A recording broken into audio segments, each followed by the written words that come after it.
قرآن پاک پڑھنے کے ساتھ ساتھ ہم دعائیں بھی یاد کرتے ہیں اور ان کو پڑھا بھی کرتے ہیں. ہم اس کو اب پڑھتے ہیں. سبحان اللہ و بحمدہ عدد خلقہ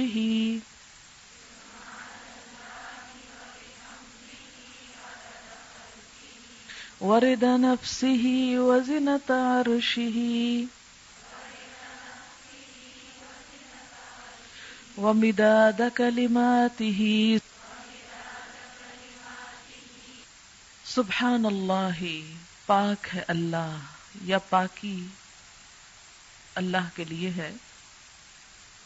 وبحمدہ، اور ساتھ اس کی تعریف کے، یعنی اللہ کی پاکی بیان کرتا ہوں اس کی تعریف کے ساتھ. کتنی پاکی بیان کرتا ہوں، کتنی تسبیح کرتا ہوں. عدد، تعداد، گنتی. خلق ہی، اس کی مخلوق کی، یعنی جتنی اس کی مخلوق کی تعداد ہے اتنی دفعہ میں اللہ کی تسبیح کر رہا ہوں.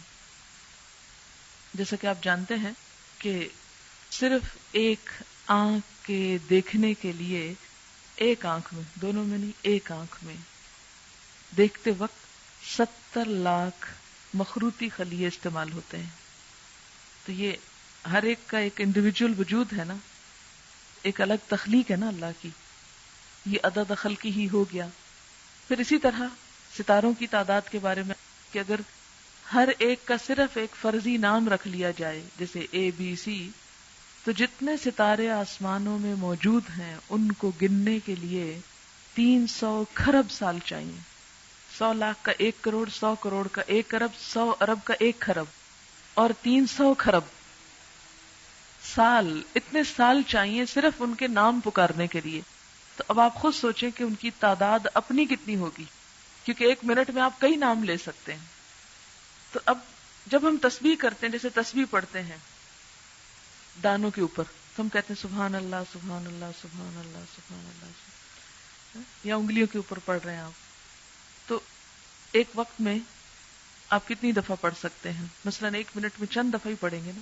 لیکن اگر آپ یہ جملہ بول دیتے ہیں سبحان اللہ و بحمدہ عدد خلقہ، کہ اللہ کی پاکی اس کی تعریف کے ساتھ اتنی مرتبہ جتنی اس کی مخلوق کی تعداد ہے.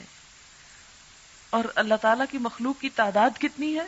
اللہ تعالیٰ خود فرماتے ہیں وَإِن تَعُدُّوا نِعْمَةَ اللَّهِ لَا تُحْصُوهَا، اگر تم اللہ کی نعمتوں کو گننے لگ جاؤ تم ان کو گن نہیں سکتے، ان کا شمار نہیں کر سکتے.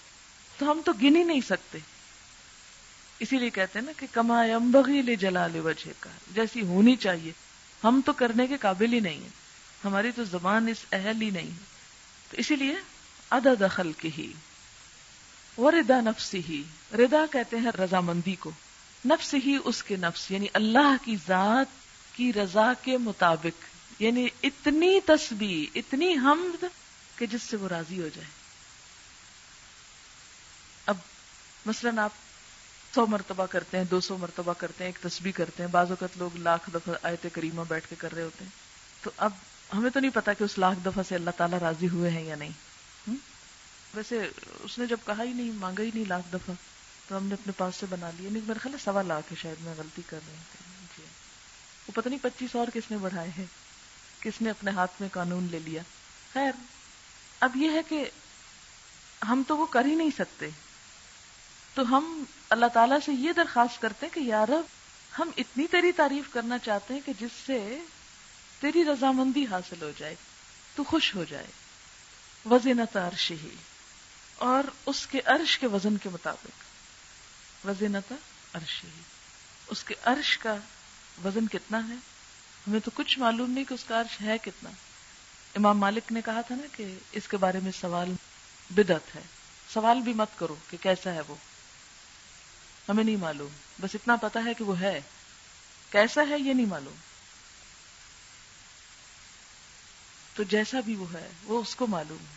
لیکن وہ چونکہ بہت بڑی چیز ہے، وسع کرسیہ السماوات والارض، تو وہ جتنا بھی ہے اس کے برابر. ومداد کلماتہ، اور اس کے کلمات کی لکھنے میں جتنی سیاہی درکار ہے، مداد کلماتی. اچھا وہ کتنی درکار ہے؟ سورۃ الکہف میں آپ پڑھیں گے کہ اللہ تعالیٰ فرماتے ہیں کہ لو کان البحر مدادا لکلمات ربی لنفد البحر قبل ان ينفد کلمات ربی، کہ اگر یہ سارے سمندر سیاہی بن جائیں اور اس سے رب کی باتیں لکھی جانے لگے تو اس سے پہلے کہ رب کی باتیں ختم ہو سمندر کی سیاہی ختم ہو جائے.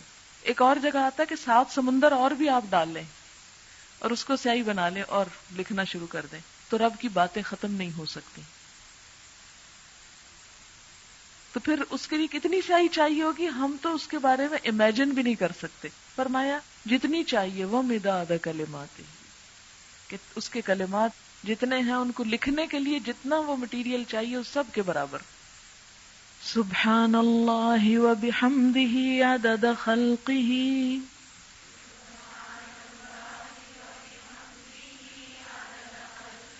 ورضا نفسہ وزنۃ عرشہ ومداد کلماتہ